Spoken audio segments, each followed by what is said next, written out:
Mr. Berger, please refer to the bundle marked H1 before you. In this bundle, we will be dealing with the documents from page 166 to 170. Please turn to page 166.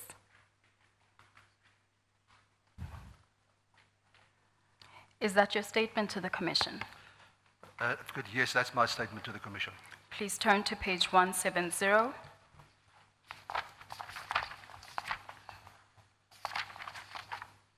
Is that your signature appearing on that page? That is my signature. And do you confirm the correctness of the contents of the statement? I confirm the correctness of the statement. Thank you. Mr. Berger, at the time of deposing to this affidavit, what was your role at FNB? At the time, I was the Chief Executive of Further Group, of which FNB is a division of, as many of the other brands within the broader group.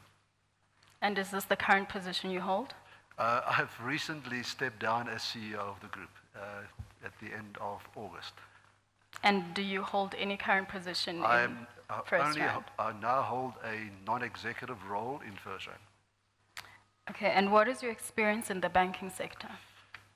My experience started with the FirstRand Group, although it was a much smaller institution, 32 years ago in 1986. In the finance division, the CFO of one of the larger divisions. I progressed from being the CFO to running certain risk divisions within the group, progressed to running certain business units within the group, ultimately becoming the financial director of the group, progressed to being the deputy chief executive, and in beginning of 2015, the chief executive of the group. And are you legally qualified? Legally qualified, or I ask you what my professional... What are your professional credentials? Yes. Yeah, so I'm a chartered accountant by profession. So the answers that you would be giving, would they be from a business operations point of view? Yeah, I think it's very important that the answer to that is yes. As a chief executive, obviously we don't get involved in a lot of the detail. So a lot of my answers would be from a perspective of a CEO being responsible for the overall strategy and risk management of the group. Now, you spoke of risk management. Would this entail mitigation of risk? Absolutely, absolutely. In the testimony that was given by Standard Bank yesterday, the regulatory framework that was set to apply to Standard Bank was, to mention a few, the Banks Act, PRECA, and FICA. Now, in addition to, if at all, what is the governing legislative framework within which FNB operates? I think it's obviously those three that you referred to, being the Banks Act, the Financial Intelligence Center Act, and the Prevention and Combating of Organized Crime Act are the main ones that we are responsible to comply with. Obviously, what is also very important, as a South African bank, we also operate in other jurisdictions, and we also have transactions and interactions with financial institutions in other countries, where we don't necessarily operate. So it's important that we also comply with the rules of those jurisdictions, because we not comply, we expose ourselves to regulatory fines in those jurisdictions. But also, I think, also very critically important, to the extent that if you deal with an institution in another country and they believe that we are not complying with the appropriate legislation in South Africa, we will cut ourselves off from the international financial markets. For an example, if we raise funding in the international markets, those funders would ask us the question, and we in fact have to certify that we comply with the legislation in terms of the Banks Act, the FICA Act, and the Prevention of Organized Crime Act. Otherwise, they will not provide funding to the country. And I think also very importantly is that access to forex flows. South Africa, to the extent that we trade with other countries, we need to pay and receive in foreign currency. Now, if we don't comply with legislation in South Africa and in those countries, we will be cut off from our ability to trade in the international financial markets. Obviously, that would have dire consequences for both us as an institution, our customers, and for South Africa. So complying with the legislation in SA, home, or in host countries, it's critically important in managing the business and the business risk of the institution. Okay, so if I understand you correctly, then the sanctions that the banks would face are also inclusive of prejudice, not only to the bank itself, but a greater effect would result on the South African economy. Absolutely. I think it's absolutely critically important that we comply with this legislation, because we can, as a country, be cut off from the international markets, as I said, both from a funding perspective and from our ability to access forex markets for imports and exports. So absolutely critical that we comply. Thank you. Can I refer you to bundle H3?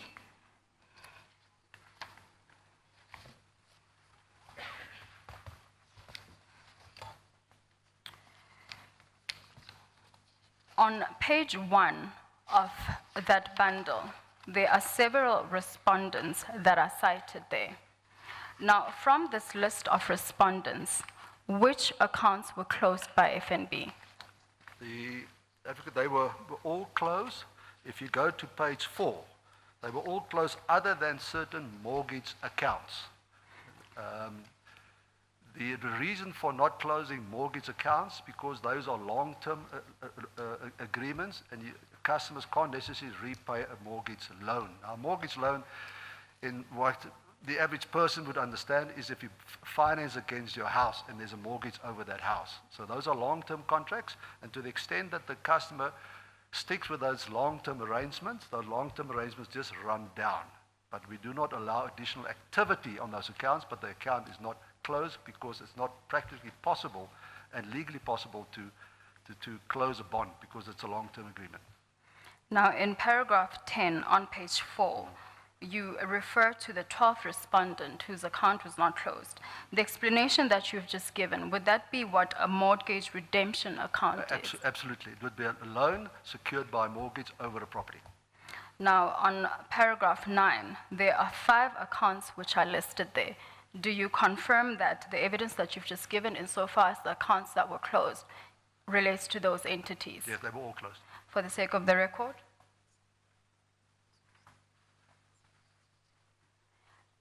Chair, I am on H3, page 4, paragraph 9. Thank you. Mr. Berger, of the accounts that were closed, do you confirm that the accounts listed in paragraph 9 are the accounts that were closed? Yes, they were closed. Could you please state the names of the accounts that were closed? In paragraph 9, we refer to Tegeta, TNA Media, Island Site, and Sahara Computers. Thank you. Now, the account, the mortgage redemption... I'm sorry. Yes, Chair. So I was earlier on trying to see which paragraph 9 has got accounts. You actually mean account holders. Account holders, thank you, Yes. Chair, indeed. Mr. Berger, the 12th respondent is the respondent who holds a mortgage redemption account with FNB. Is this account still active with FNB? Still active. And is it for the reasons that you've cited? For the reasons I've cited. Those are long-term agreements. Now, insofar as the closure of their accounts, what process was followed by FNB prior to the closure of their accounts? I think it's very important that I spell out the process that leads up to the close of the accounts. In terms of the legislation under which a bank operates, we have an obligation, firstly, to do proper, as they refer to in the legislation, KYC, know your customer vetting. There is proper process. You have to go to allow a customer to become a client of the bank. And secondly, there are required processes to monitor customers on an ongoing basis to ensure that you're still comfortable in having that relationship with the customer. Now, those ongoing monitoring have two bases of doing. Firstly, there's external monitoring. External monitoring, for an example, means we look for adverse media coverage. Internal monitoring would be we would look for activity on account that raises a level of suspicion. So those are the two processes we follow in identifying whether we want to exit a relationship with the customer. Those are the two, and those two processes are prescribed also by the regulatory frameworks. Now, was there any written communication to the affected account holders whose accounts were closed by FNB? Yes, we did. We give them formal notice of our intention to close the relationship. And we would have consulted with our legal team on whether we obviously have the right to and giving proper notice to closure of the accounts. Yes. If I can refer you to page 15.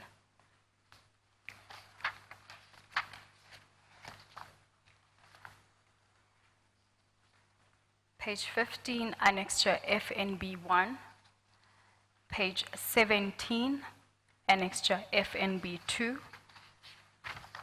Page 19, annexure FNB3.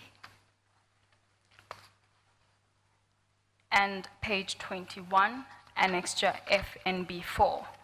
Were those the letters that were sent to the account holders whose accounts were closed? Correct. Can I also refer you to page 35 of the bundle?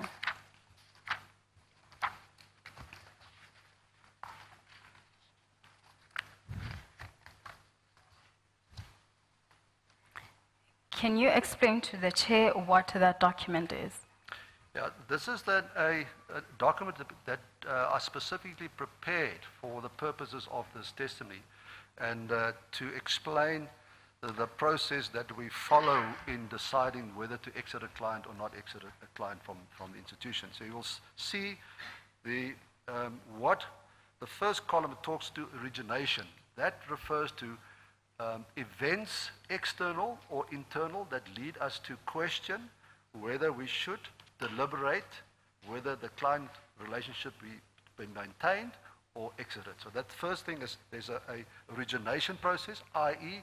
what are the type of things we look at to decide whether we want to deliberate the continued relations with the client. So an example that we use there would be our client due diligence, which is required by regulation to do with an onboarding. Things like transactional monitoring. Is there any activity on the account that leads us to think that there are suspicious transactions on the account? The other one is adverse media. So we will look at external media, whether there's adverse media on a specific client, et cetera, et cetera. So we'll get, those would be trigger things that we look at to decide, let's deliberate that specific account, so which then goes from origination to deliberation. If it is escalated to deliberation, there's a specific, what we use internally, a POI forum. It's called the Person of Interest Forum, where these debates get held. Now this Person of Interest Forum is an independent committee set up by the board to review specific clients, whether we want to continue or just monitor a relationship or exit the relationship. Me personally, I'm not even a member of the POI. We could specifically set up as an independent body that can apply their mind to that specific question. But do we monitor, or do we continue, or do we exit that relationship? You'll then see the remediation talks to what do we do? Do we just monitor that account, or does the POI recommend that the bank exit that relationship? So that's the process we follow internally to come to a decision. There are trigger events, specific deliberations, and then a remediation action on that specific customer. Yes. Now, this flow chart, does this chart reflect the process that was pursued in closing the accounts of the Gupta-related entities? Absolutely. That was the process. That's the process that gets followed with any customer. I'm going to refer you back to page 15. This is one of the letters that was sent to the account holders of FNB. Throughout all the letters that were sent to the affected account holders, on paragraph 2 of these letters is a standard line which FNB used through its legal representative. Can you please read that line for us? This is obviously written by the lawyers, referring to us as our client is entitled to terminate its relationship with you by giving you reasonable notice, and our client hereby gives you such notice. Now, in consideration of this letter in its entirety and the specific paragraph, is there anywhere on these letters where the reasons for the termination of the accounts is set out? No, not specifically. So did FNB have a legal basis for closing these accounts? Absolutely. We've relied on the Standard Bank case, which is also referred to in my affidavit. And also what's important, that case was referred to the Constitutional Court, and that was confirmed to be the legal basis on which banks are allowed to exit their relationship with clients. Now, the reference to the case that you are making, is that what is entailed in paragraph 12 on page 5 of the bundle, H3? Correct. It's the basis of Breedenkamp and others versus Standard Bank. Now, on page 23, still on H3, Annexure FNB 5. Do you know what that document is? Yeah, that's the ruling from the Constitutional Court confirming, but let me read rather the last sentence. The Constitutional Court has considered the application for leave to appeal and has concluded that the application should be dismissed with cost and it bears no prospect of success. And this is a judgment by the Constitutional Court in respect of the application for appeal in Correct. the Breedenkamp case. Correct. And is this consistent with what you have set out in paragraph 12 on page 5 of your supporting affidavit? Correct. Now, again, going back to the letters, you can choose any one of the letters, as I'm going to refer to a standard paragraph in the letter. Paragraph 6 of that letter speaks to communication with FNB in relation to either the closure of the accounts or any operational issue to the accounts, issue relating to the accounts rather, and that any such party must direct all such correspondence directly to the writer. Did FNB receive any written correspondence from any of the entities whose accounts were closed? Yes, we did, which is again, it's in the pact, it's on 25. Page 25. Where we did receive a letter from Nazim Houad, the CEO of Oak Bay Investments, asking for reasons for the termination of the accounts. Now, on this letter, is there any contention insofar as the basis for closing the account? Not at all. They just asked for reasons. And did FNB provide these reasons? Yes, we did. We responded. And again, if you can guide me to the page numbers. I have the following letter on page 26, 26, marked Annexure FNB 7. Correct. And if you read the paragraph, let me just find the right. So if you read paragraph 3, our client took a careful and considered decision to close the bank accounts on various entities due to associated, reputational, and business risks. Those were the reasons provided to the client. Did FNB receive any further response to this letter? We did not get any response to this specific letter.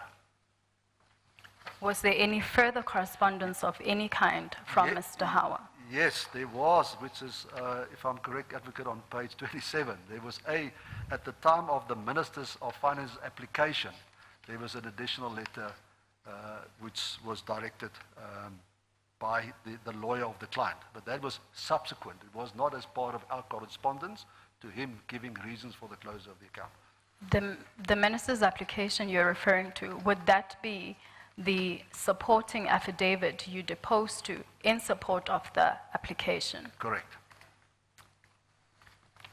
And did FNB respond to this letter on page 27? Yes, we did. And if I'm correct, on page 30, FNB 9.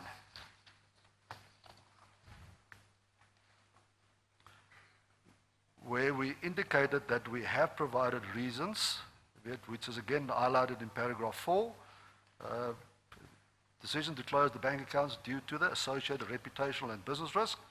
And I think more specifically, I think important, the request that they made regarding reporting of suspicious transactions to the FIC. We made it clear under paragraph 6 that information we are not entitled to provide to any third party. We're only allowed to provide that to the FIC, not to any third party. When you say information related to suspicious transactions, Correct. could you elaborate for the chair on that? Was there certain information that was requested from FNB? No, banks have an obligation to report suspicious transactions to the FIC. Yes. Now, was this information requested from FNB? In the letter previously, the client asked us to supply this information, which we responded by saying we are not legally entitled to provide him with the information that we provided to the FIC. And this request was made on the letter on FNB 8, page 27. Correct.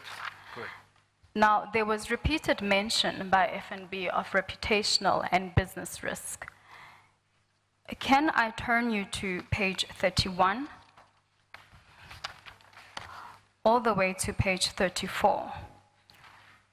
Firstly, can you explain what are those documents? These are documents that I prepared as part of my preparation for this testimony.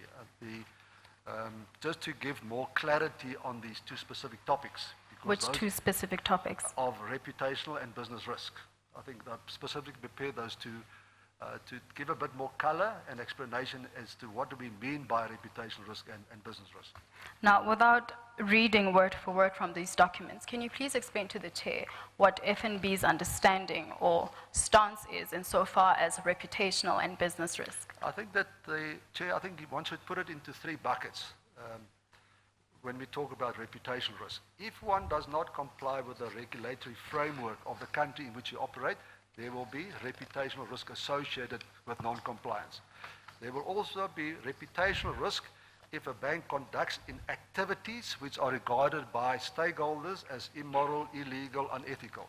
Or an institution will suffer reputational risk if its client base are involved in activities that introduce reputational risk onto the institution. Those are the three broad definitions. I think it's absolutely critical that the reputation and trust of a financial institution is sacrosanct.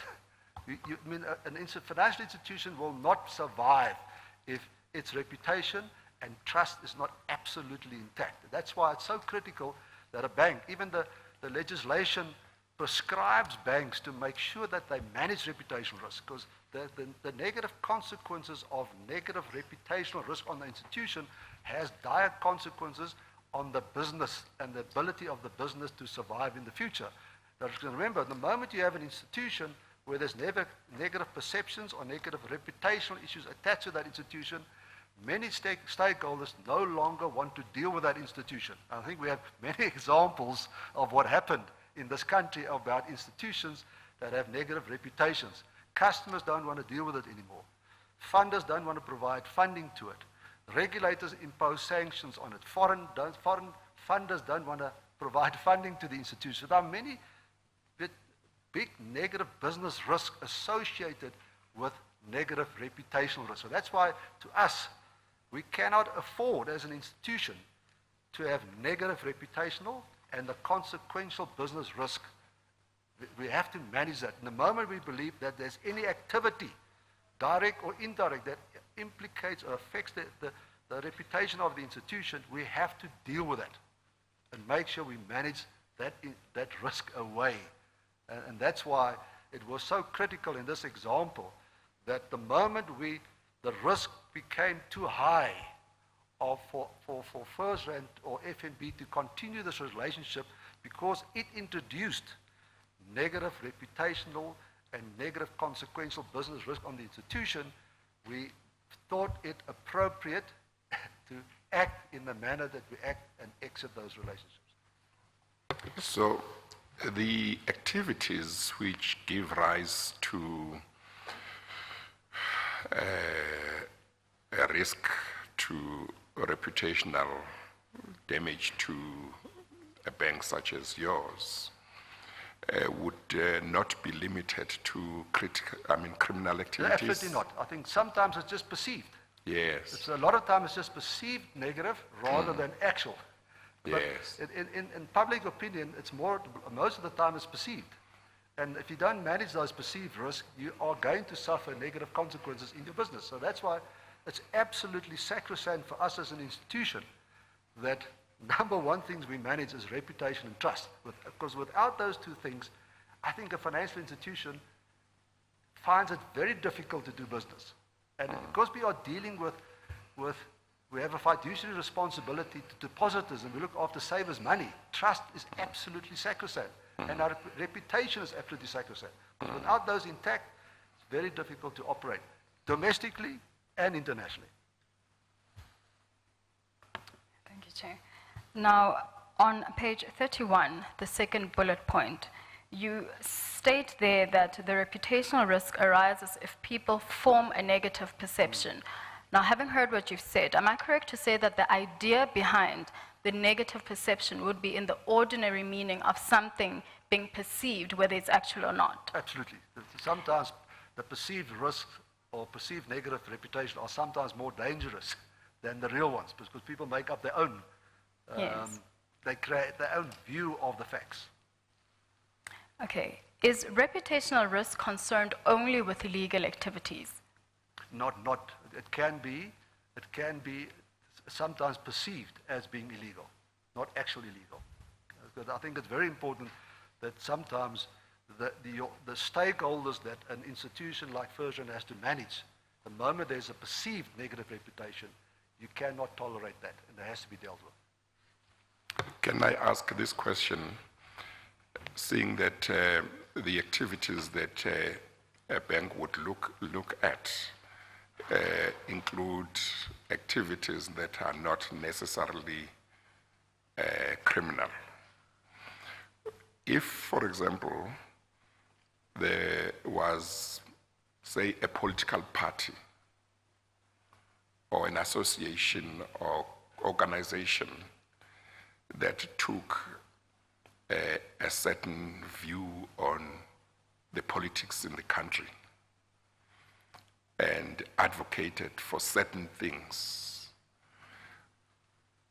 would that be a good enough reason for a bank if it thought that association with that political party could damage its risk? Would that be a good enough reason for it to close, to refuse to have to open any accounts for that organization? Chair, I think that not per definition it would be, but I think it would, any institution would take very due care before it takes such a decision, whether it would bank or wouldn't bank it. But I mean, by the fact that you're a political party doesn't disqualify you immediately. But I think that there would be proper deliberation, as I described, in the institution, and what is the policy when it comes to providing bank accounts or banking facilities to political parties. Those would be form part of an internal deliberation. But it can't merely disqualify you. Well, but as a principle, would it be correct that what you have said means that there could be a political party or organization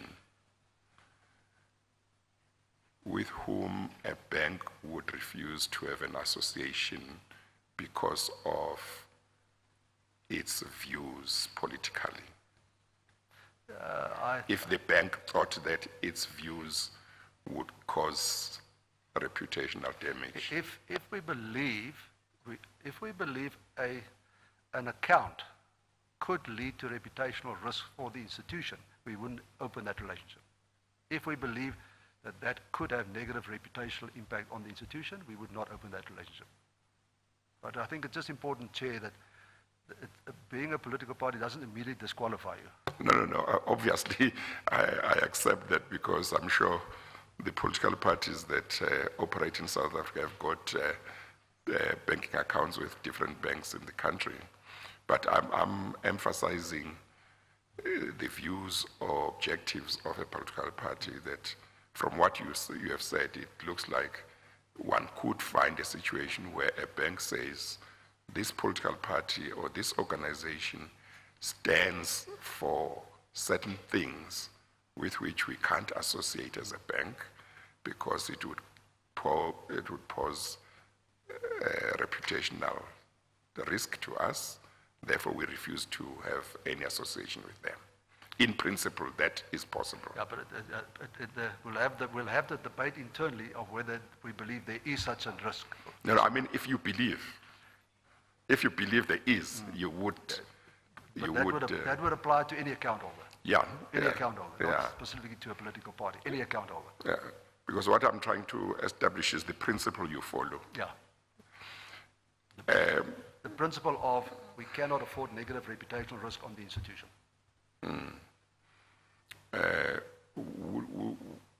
Would you be able to say whether, for example, individuals or organizations that might be perceived to be racist would fall within the category of... I think Chair, I wouldn't like to speculate on how we would deal with every type of account. Yes. I really wouldn't like to speculate on how we would deal with specific accounts. But isn't racism one of those things that a bank such as your bank would not want to be associated with? No, agree. And then I would have thought that internationally and nationally, if you as a bank were seen to be associated with, say, a racist organization, that should pose a reputational damage. And therefore, in terms of the principle that you have told us, the bank should be looking at terminating any relationship with such people. Chair, I think that's important. I think that can we stick to the principles rather than the specifics? I really don't want to delve into specifics. No, Mr. Becker. No. No, you can't get off the hook just like that. The way to test the soundness or validity of principles is precisely to put up facts, to see how they are applied. Are they applied consistently or not? Chair, and let me respond that way. We will always apply these principles consistently in whichever situation we get faced with. We'll apply the same principles to every new account or an existing account that we need to monitor. We'll apply our principles consistently.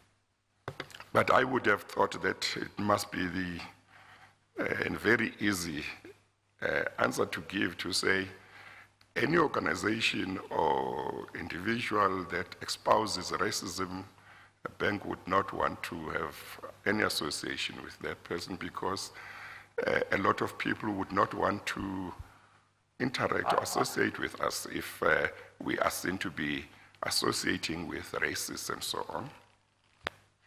Agree. Okay, all right, thank you. Thank you, Chair. Mr. Burgers, staying on page 31, on the fourth bullet point on page 31 of your document, there are 3 entities that are listed there, and following that and before that are 2 bullet points. Can you please explain what the relevance of this information is? Chair, what we were trying to get in is, again, I prepared this for my own purposes, we showed examples of what can happen to businesses that have a negative reputational risk associated with them and in dealing with specific clients. Now, the KPMG, Bank of Rhoda, McKinsey are examples of what happened, negative reputational risk associated with that entity, and what negative business consequences followed that reputational risk. A lot of clients no longer did business with these entities. So those were examples that you were providing. Those are just examples. Thank you. We now move on to an invitation that FNB received. Can you turn with me to page 169 to 170 of bundle H1?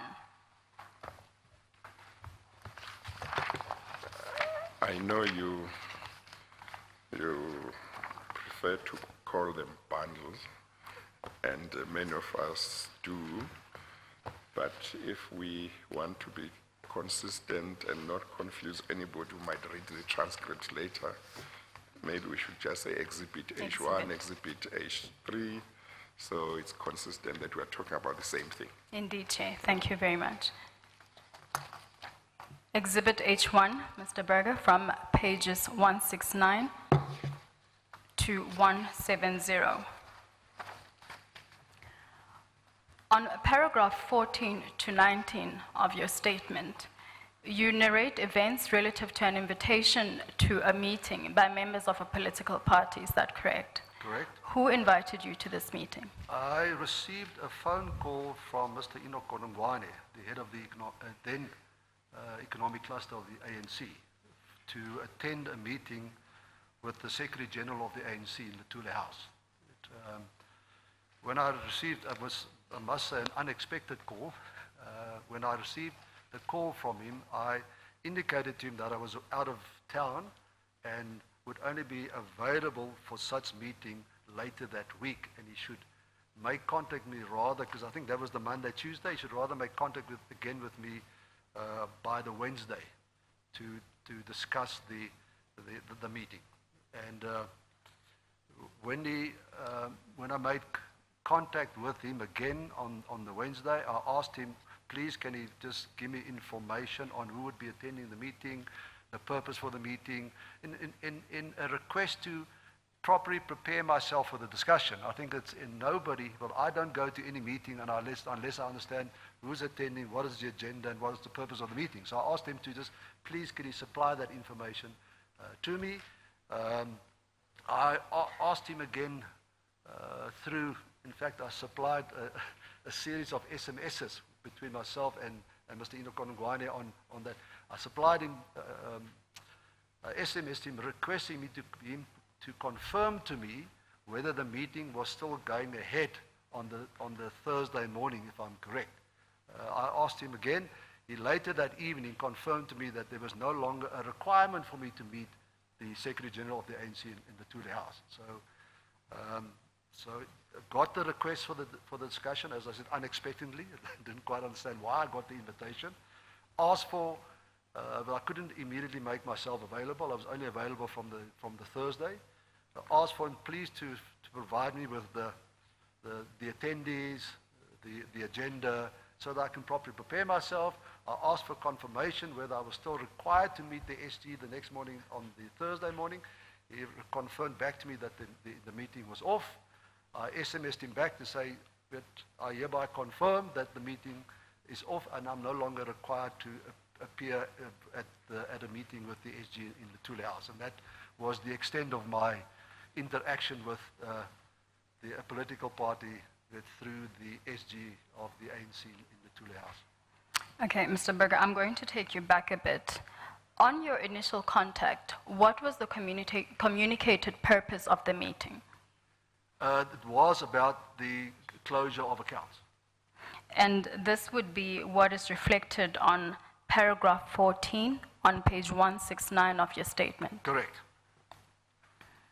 He was informed that he was setting up meetings with the CEOs of the banks to discuss the closure of the accounts. Was it specified which accounts?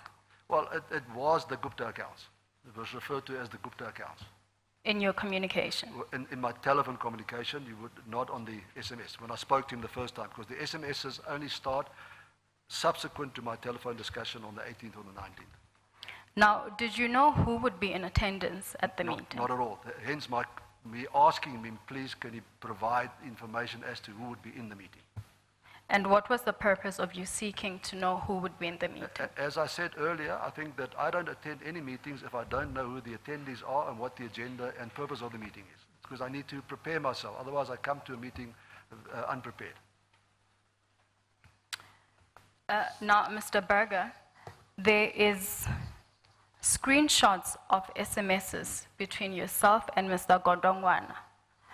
Chair, I would beg leave to hand up these screenshots as H1A.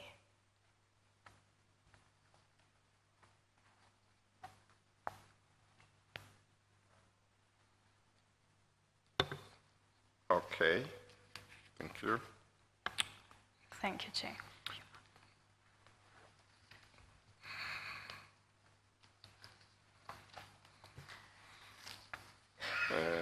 Did you say you are asking that the document containing the SMSs be marked H1A?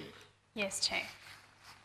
Okay, this document will be marked as Exhibit H1A. Thank you, Chair. Mr. Berger, from your statement on paragraph 18, pardon me, you indicated there that the meeting did not take place. Correct. What was the reason for this meeting not taking place? I have no idea. I requested that Mr. Kodongwane confirm that the meeting was still on. He came back to me and said the meeting was off. And this was following your inquiry into who would be attending the meeting, as well as the agenda of the meeting. Correct.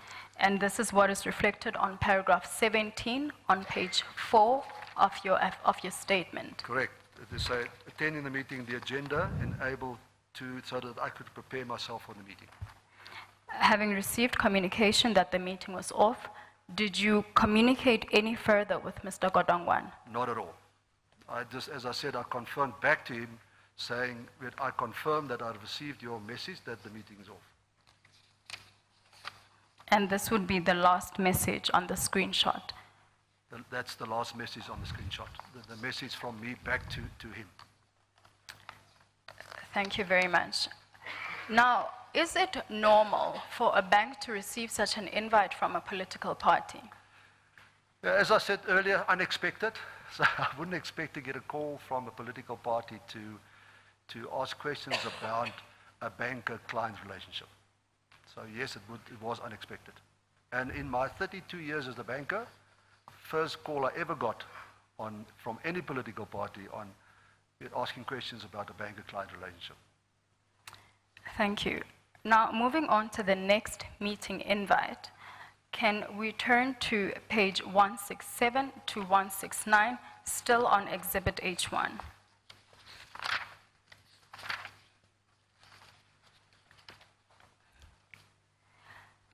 Again, there you set out events relative to an invitation for a meeting by the IMC. Pardon me, is this correct?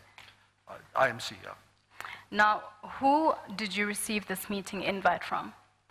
From the acting secretary of the IMC, Ms. Kellerman, sent me the invite to attend a meeting.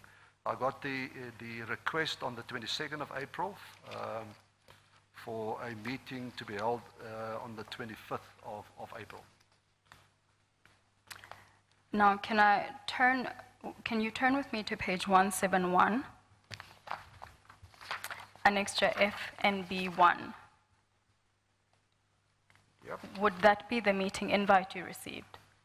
That was the first invite we received. You can see it's also directed at FNB, who had the relationship with the client, but because these matters are dealt with at an institutional level, I redirected to them that I would be the responsible person to deal with the matter. Now, what was the communicated purpose of this meeting? Again, the meeting, the request was referring to certain media allegations that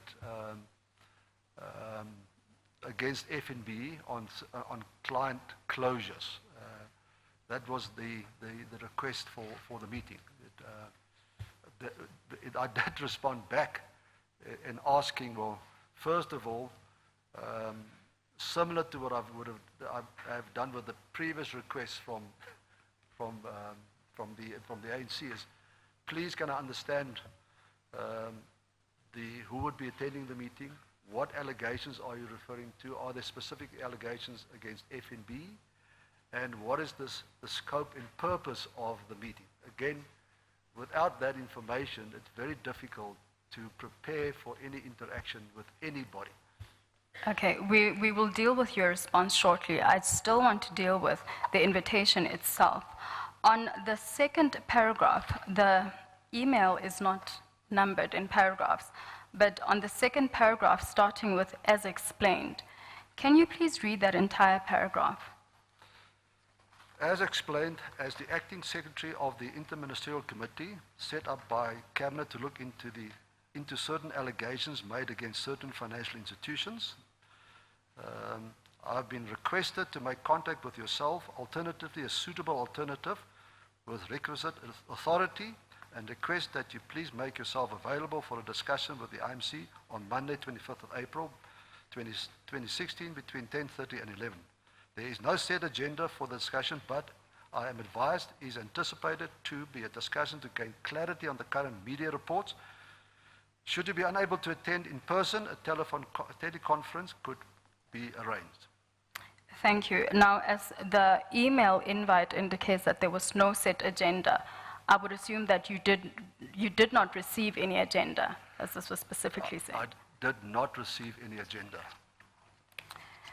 Thank you. What was FNB's response to this letter? You've briefly set out the information that was sought by FNB from Advocate Kellerman. Yeah, so our response is set out on page 173, FNB 2.2. Yes. I'm sorry, before you go to that, to your response, I see that in the paragraph that you have read in the letter at page 171 of Exhibit H1, it is said that the Interministerial Committee had been set up by the Cabinet. And I see that the author of that email indicates that she is advisor to the Minister of Mineral Resources. Am I correct that you would have understood that the interministerial committee that sought to meet with you was a creation of the Cabinet? In fact, correct, Chair, that in fact when in my response I referred to, we have noted the Interministerial Committee which has been set up by Cabinet. Thank you. Thank you, Chair. Now, briefly, in your response to this request, as appears on page 173, Annex to FNB 22, there's certain information that you sought from Advocate Kellerman in respect of the meeting invite. Now, you have just set out that you sought information on who would be attending, the allegations that the IMC is looking into, the specific allegations against FNB, and you further mentioned of the nature and scope of the process. Now, for what purpose did you seek this information or found it necessary? Again, Chair, it was important for me to, as I explained in previously, when you attend meetings, it's always important to understand who would be attending, what is the purpose for the meeting, what is the agenda for the meeting, so that you can properly prepare yourself, and then otherwise you don't have a productive discussion. That was the critical thing for me, to make sure that I go into a discussion properly prepared to make it a productive discussion, so that both parties can benefit from the interaction, rather than going into discussion unprepared without understanding the purpose. I guess also it's important so that if some of the people who will attend are people that you really don't want to meet with, you can make up your mind whether you are going there or not.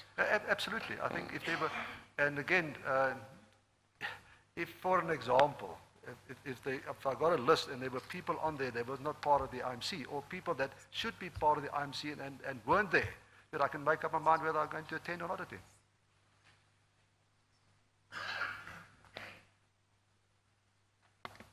Thank you, Chair.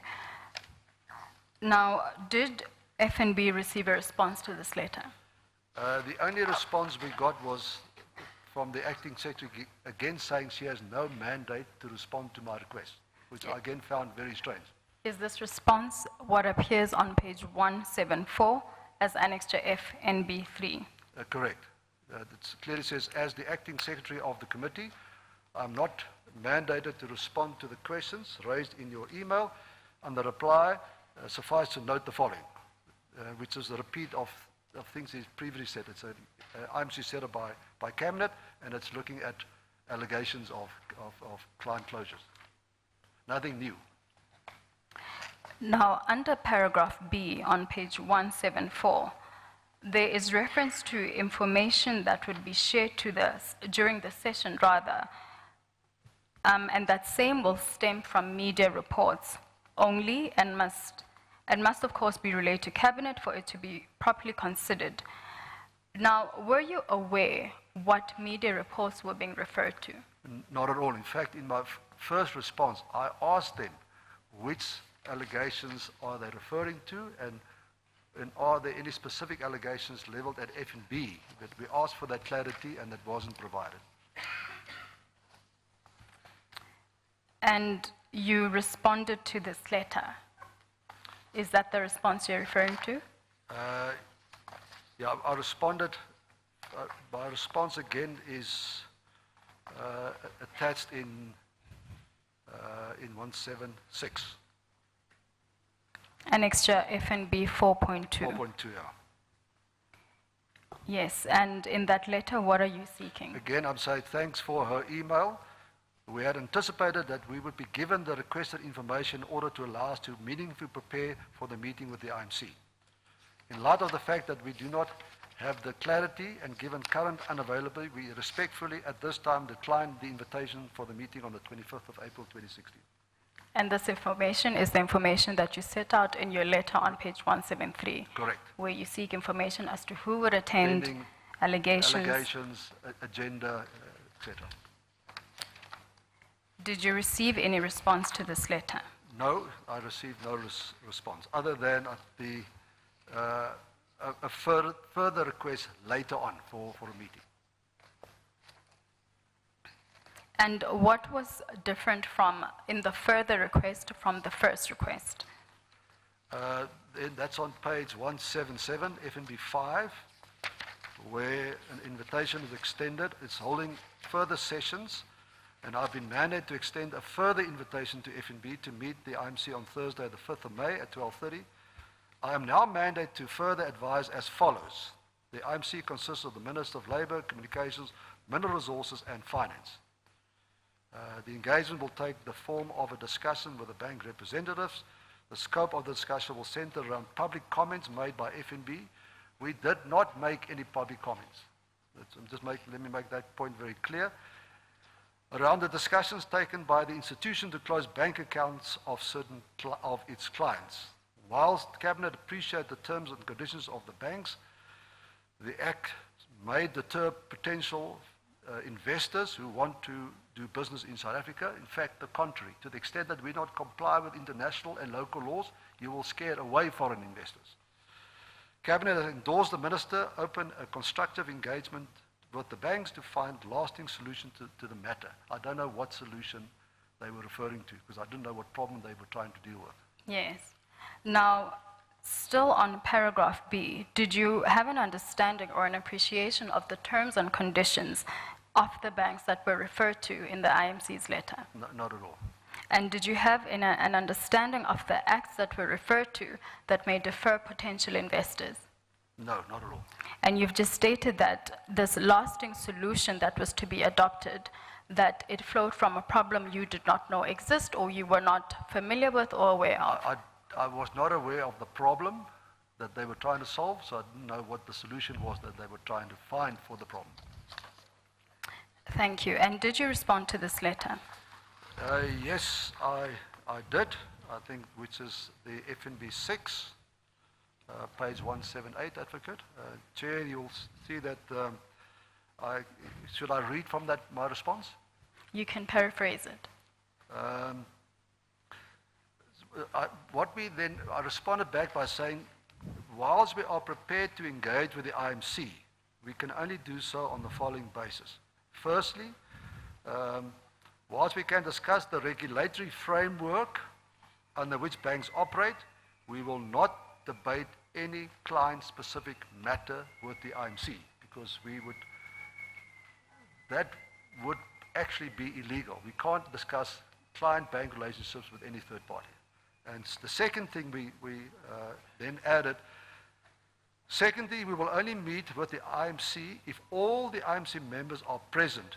In particular, the Minister of Finance. Remember, they confirmed that the Minister of Finance was part of the IMC, as he is the responsible minister for the legislative framework under which banks operate. We'd like written confirmation of the Minister of Finance's attendance ahead of the meeting. We look forward to your response. Now, on your request of confirmation of the Minister of Finance's attendance, did you receive this confirmation? I received no response to my request, No response to this letter. other than the same. I do not have any authority or mandate to answer any of your requests. Now, can you just explain why it was important to you that the Minister of Finance be in attendance at this meeting? I think, Chair, the Minister of Finance, firstly, was part of the IMC, I think, and secondly, the Minister of Finance is the ultimate custodian of the legislative framework under which financial institutions operate. So that's why we believed that it was appropriate for him to be part of that discussion, because he would have an appreciation for the regulatory framework and that under which we operate, and we can talk about the regulatory framework, but we cannot talk about client-specific issues in that meeting. Now, having opposed to the supporting affidavit in the Minister's application, which is Exhibit H3, you are obviously well acquainted of the bases upon which the application was made. Yes. And now, in light of this, and in hindsight, do you think that you would have received such a confirmation of the Minister of Finance's attendance at the meeting? So the question is, did the Minister question his authority to be at the meeting? But I don't know. But from our perspective, it was just, for us, it was very important that because he was part of the IMC, that when we meet with the IMC, that he is present. Thank you. Now, on page 179, pardon me, annexure FNB 7, was that the response you earlier referred to? Yes, which is a similar response to all my previous requests for further information, with i.e. agendas, who would be attending, etc., etc. So Now, briefly, what was this response you received? The content of the response? again, it says, thank you for your mail. As you know, I'm not mandated to respond to your queries. They will be brought to the attention of the committee tomorrow. Now, this correspondence or response from Advocate Kellerman was the third round of correspondence that FNB had with the IMC. And having set out more than once information relating to the meeting and the bases upon which FNB would attend, what was your impression of her response, of her not being mandated to respond to your queries? Very unprofessional, and couldn't understand why that was the only response I would get for what we regarded as reasonable requests. Thank you. Now, after the correspondence on page 179, what transpired? Was there any further correspondence from the IMC? No further correspondence. We just responded and said that because we haven't received the information we've requested, we will again decline the meeting to attend. This response that you're referring to, is that what appears on page 185 as annexure FNB 9? Correct. Thank you. Now, in conclusion, and what impression were you left with after receiving invites of meetings from both the ANC as well as the IMC? I think that, as I said earlier, with in my 32 years in banking, this is the first time ever I've received requests from a political party or an interministerial committee to want to discuss banker-client relationships. So I think that to me was the unexpected. I really didn't expect for any third party to want to question that relationship between bank and client. Now, in your supporting affidavit, which is Exhibit H3, on page 13, paragraph 32.2.7, you expressed a view, or rather made submissions to the court, on the uncertainty regarding the powers of the IMC. Could you please read into the record that entire paragraph? There was at the time uncertainty regarding the powers of the IMC, and I believe that the declaratory order will avoid such situation in future and will encourage public officials to act in accordance with the Constitution and national legislation, particularly if one has regard to the fact that the acting secretary of the IMC extended a further invitation on 4th of May 2016 to an IMC meeting, which was after senior and junior counsel had already on the 25th of April 2016 provided an opinion that the IMC meeting was not authorized by legislation and would be unlawful. So on that paragraph, what was the basis of the uncertainty regarding the powers of the IMC? We obviously would have sought our own legal counsel on whether the IMC had a legal standing. Okay, in Standard Bank's testimony yesterday, Standard Bank gave evidence that the ANC requested it to respond to an allegation that there was collusion of white monopoly capital. And to remind the chair, this appears on page 106 at paragraph 19. Did FNB collude with any banks or have any discussion with any banks in relation to the closure of the Gupta-related accounts? I categorically deny any collusion or interaction with any bank regarding our decision to close accounts of the Guptas. Thank you. Also in Standard Bank's statement on page 111 to 112 of Exhibit H1, at paragraph 31, there is reference made to certain recommendations which had been announced by Minister Zwane, then Minister Zwane. Do you accept that these recommendations could have affected FNB? And do you have any comment on the nature of these recommendations? I think the mere fact that recommendations by the Minister of Mineral Resources into the the operating of financial institutions is a worrying statement to be made by Minister Zwane. I think it's worrying that statement could be made. And why is it worrying? I think that because that ultimately the Minister of Finance and other regulatory bodies are the appropriate regulatory oversight institutions to deal with those matters. Thank you. Chair, unless there are any other further questions, this will conclude. I may have missed it, but I don't seem to remember that you asked him to confirm his affidavit to which you referred a few minutes ago. I know you asked him about a particular paragraph. I don't know if you asked him to confirm that that's his affidavit filed in whatever matter. I believe I did, but for the sake of certainty, I can certainly request him. Mr. Berger, can you refer to page 1 of Exhibit H3? H3 is the smaller one. That would be your supporting affidavit. Correct. Do you confirm that this is your affidavit? I confirm that is my affidavit. Can you refer to page 14 of that affidavit? I can confirm that is my signature. Can you confirm that is your signature, and do you confirm the correctness of the contents of this affidavit? I confirm the correctness of the affidavit. Thank you, Chair.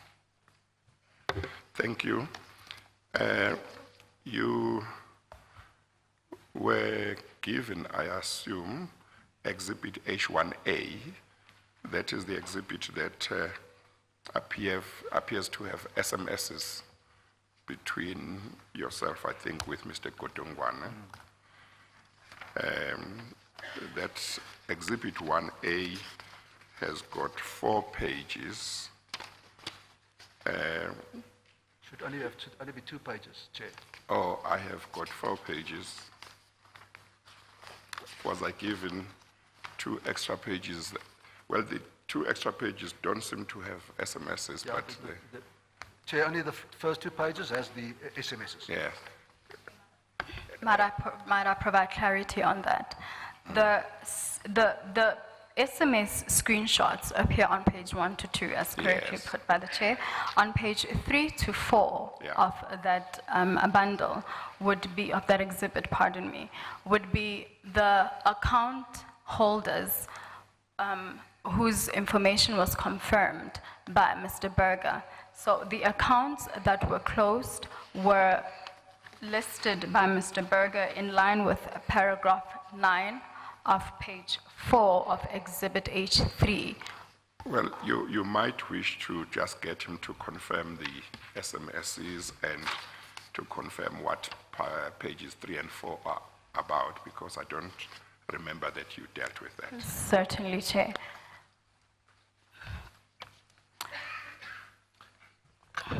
I did deal with the SMSs, Chair, but for the sake of certainty, I will deal with them again. Mr. Berger, the first 2 pages... I'm sorry.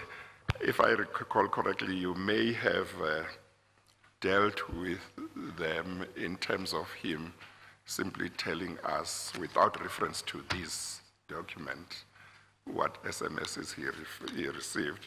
I think you need to direct him to each one, and he will confirm who it came from or who it went to, who sent it. Maybe it will then be convenient for him to just read them into the record. Certainly, Chair. Yeah. So, Mr. Berger, can you confirm, can you identify the documents that are in front of you that start on page 1 until page 4? Yes, the Chair, the page 1 and 2 is screenshots of an SMS conversation between myself and Mr. Enoch Onongwane. Pages 3 and 4 are the list of the accounts we have closed, and also some of the accounts that are still open, which we spoke about. Would the Chair require that they be read into the record? Yes. The first one, Mr. Berger, it says, please call Enoch Godongwane from the ANC. Is that correct? Is that the first one that you received from him? The first SMS you received from him? That's correct, Chair. That's the first SMS I received from him. Yes, and then the next one, do you want to read that into the record and confirm that it was from you and to him? The next SMS says, Dear Enoch, I'm about to board a flight from Cape Town to Johannesburg. Can I phone you early afternoon? Regards, Johan Berger. You want me to read Yes, them just all, Chair? continue, yeah. So he responded by saying yes. I then SMS'd him again the next morning, the 21st of April. Morning, Enoch. With reference to our telephone call of yesterday, please can you confirm agenda for meeting attendees? Just want to make sure that I'm properly prepared for the meeting. Then I did not get a response from him. I then SMS'd him again later later afternoon, early evening at 6:30. Evening, Enoch, is meeting still on as planned, Johan? He then responded back to me, meeting off. I then responded to him just to make sure that there's no misunderstanding. Thanks for coming back to me, and I confirm that there is no meeting with the SG tomorrow. Regards, Johan. Thank you. Thank you. Thank you, Chair. So, You are done. yes, unless there are any further questions from the Okay, Chair. no, that's fine. Thank you very much, Mr. Berger, for your evidence. We'll excuse you now, but should there be a need for you to return, the Commission's legal team will be in touch with you and request you to return. Thank you, Chair, and thanks for the opportunity. Thank you very much. You are excused.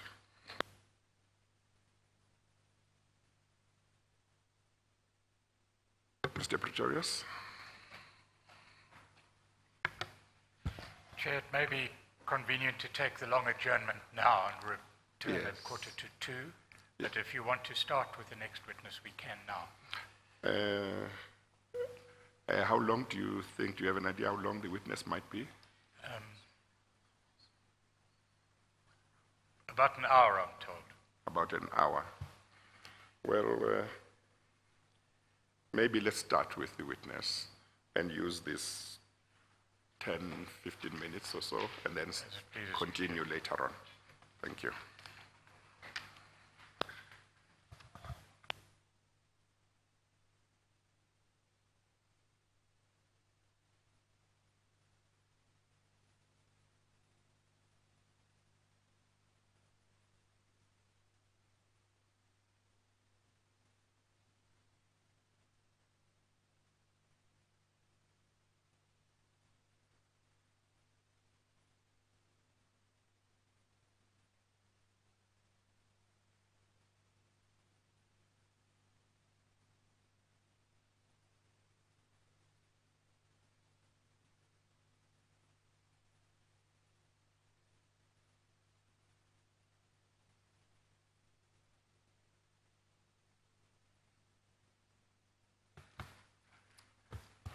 Thank you, Chair. The next witness will be Ms. Yasmin Masitela, who is the representative of Absa Bank. Thank you. Oops. I still need to master the microphone. Yes. So we are, Chairperson, we're still continuing with term of reference 1.7. Yeah. May I ask that the witness be sworn in? Registrar, please swear the witness in.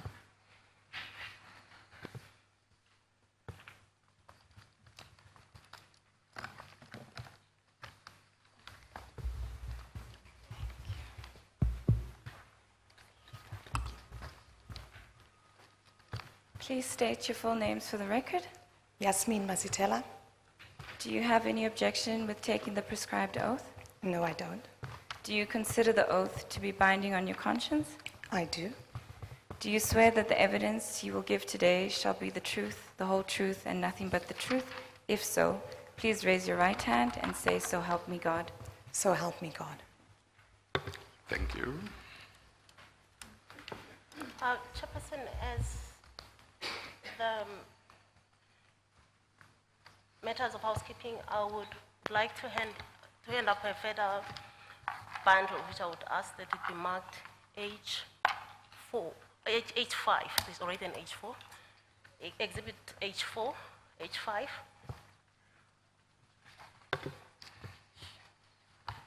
Can I beg leave that it be handed to the witness as well? Will you do it?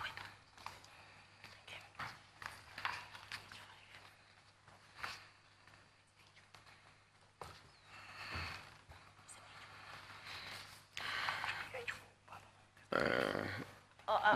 I've been corrected that it should be H4. There is no H4. The last bundle was H3. This document will be marked Exhibit H4. Okay.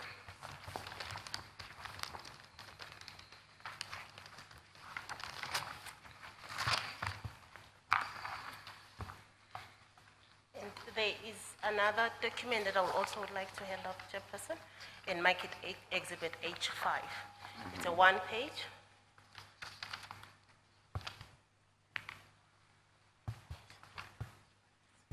Yes, it's H5.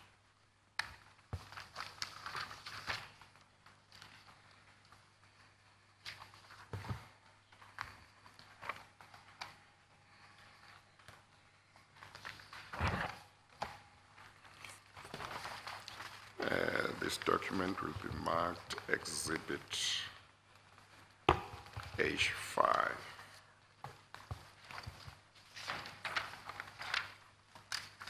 Thank you, Chair.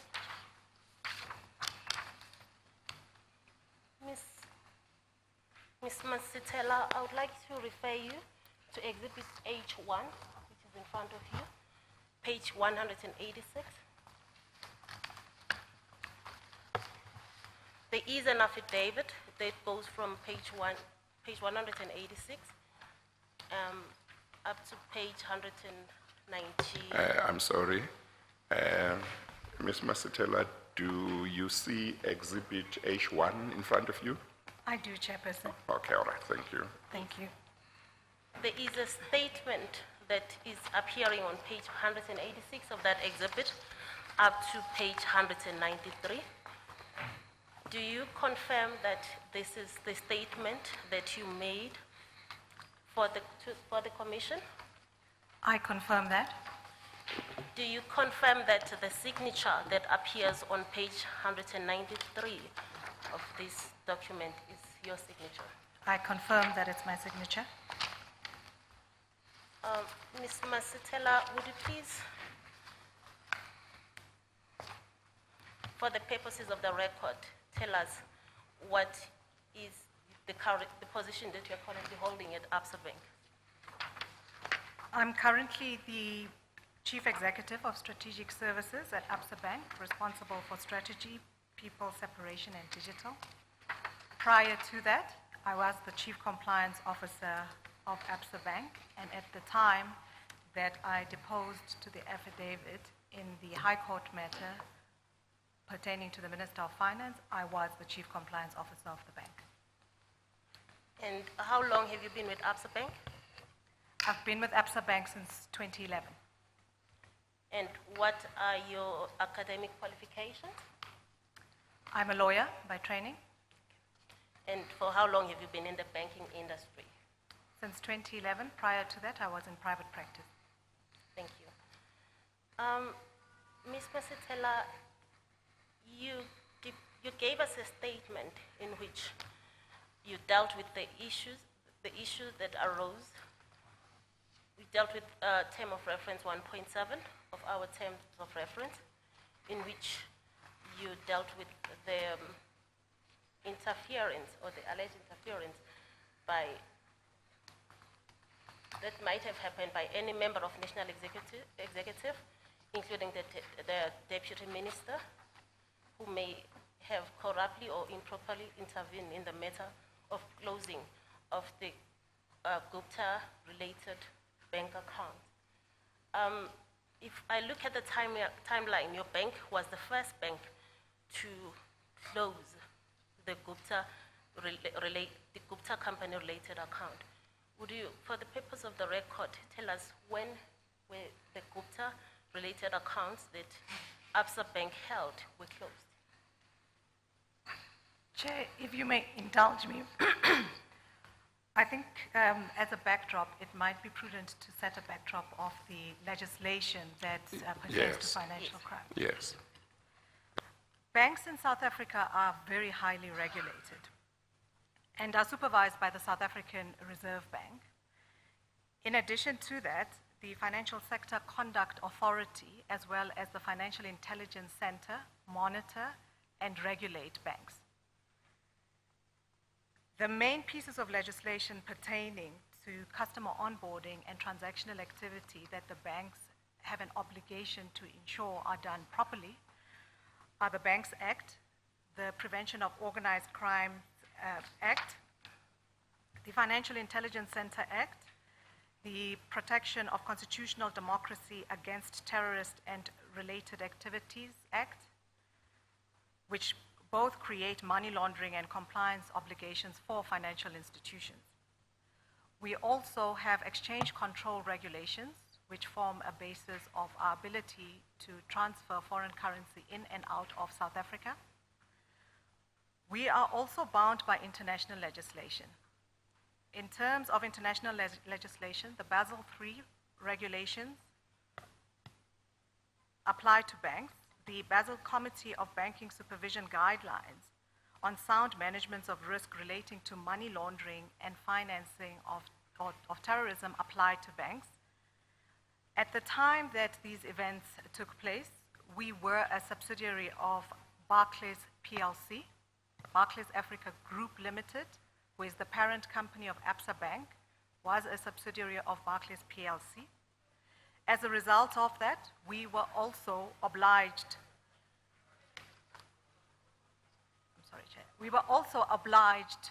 to follow international laws pertaining to money laundering and terrorist financing. In that regard, Chair, we fell squarely within the regulatory ambit of the Financial Conduct Authority in the United Kingdom, the Prudential Regulatory Authority in the United Kingdom, as well as the Department of Justice in the United States of America, and the Federal Reserve, amongst others. We also have internal policies that guide us on how we implement risk management practices to allow us to ensure that the bank is not used for any unlawful activity or does not facilitate any unlawful activity. South Africa is a member of the Financial Action Task Force, commonly known as FATF, which is an intergovernmental body established by the G20 and is responsible for the development and promotion of international policy and standards to combat money laundering. And I think it's an important context to bear in mind that as a subsidiary of an international bank, the FCPA, the Foreign Corrupt Practices Act, also was a piece of legislation that Absa had to implement internally and create policies that would allow us to ensure that we do not fall foul of those pieces of legislation. Chair, I'd like to refer you to Regulation 36 under Section 90 of the Banks Act. And in that regard, can I ask the chairman to go to Exhibit, H4? H4. Before the witness goes to H4, can we please identify this document that is Exhibit H4? Exhibit H4, Chair, is my affidavit on behalf of Absa Bank in the High Court matter pertaining to the Minister of Finance. And do you confirm the signature that appears at the last page of that document, which is page 13? Sorry, it's the second last page, page 12, is your signature. I confirm that it's my signature. Thank you. Then we take this. Chair, I refer you to Regulation 36 under Section 90 of the Banks Act. Regulation 36 provides that every bank shall have in place comprehensive risk management processes and procedures to prevent the bank from being used for money laundering or other unlawful activity. The South African Reserve Bank, our banking regulator, is empowered to revoke the bank's license for failure to comply with Regulation 36. It's an important context because, amongst others, the Banks Act and various pieces of legislation require us or provide the financial services structure within which banks operate. And non-compliance with those pieces of legislation can lead to sanction, possible revocation of our license, and by sanction, a financial sanction, as well as a revocation of our license and criminal sanction, including personal criminal liability, which I, as the compliance officer appointed in terms of Section 60A of the Banks Act, would have applied. It would have applied to me too. Which meant that part of my duties were to ensure that we had a sound risk management system to allow us to be able to ensure that the bank did not allow itself or its system to be used for any unlawful activity. Thank you, Ms. Masasela. Sir, I've been informed that it's now 1 o'clock. May we take the lunch adjournment until 2? Yes, we are going to take the lunch adjournment. We'll resume at 2 o'clock. Thank you. We adjourn.